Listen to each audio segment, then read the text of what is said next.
Akhirnya setelah memicu amarah massa, Uya Kuya dan Eko Patrio resmi mengundurkan diri sebagai anggota DPR.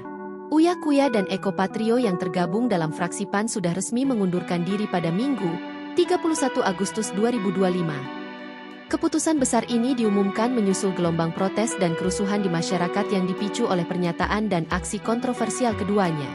Dilansir dari Instagram Fakta Indo Minggu, 31 Agustus 2025, Dewan Pimpinan Pusat, DPP, PAN menyebutkan, langkah mundur ini diambil sebagai upaya proaktif untuk meredam situasi panas dan menciptakan kondisi yang lebih kondusif di tengah masyarakat. Keputusan ini menjadi jawaban atas tekanan publik yang masif dalam beberapa hari terakhir. Sebelumnya baik rumah Uya Kuya ataupun Eko Patrio sudah dijarah massa.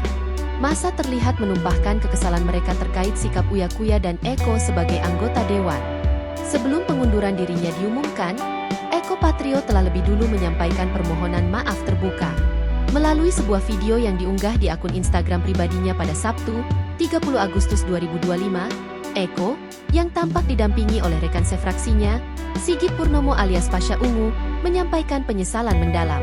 Pernyataan itu, meskipun tidak merinci secara spesifik, perbuatan yang dimaksud, secara luas diinterpretasikan sebagai respons atas pernyataannya yang memicu gejolak sosial.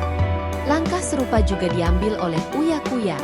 Ia menjadi sorotan tajam setelah video dirinya berjoget di dalam gedung DPR viral di media sosial. Aksi tersebut dilakukan tepat setelah pengumuman kenaikan gaji dan tunjangan bagi anggota dewan.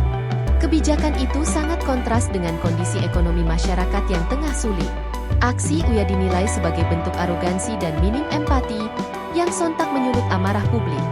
Download Tribun X sekarang, menghadirkan lokal menjadi Indonesia.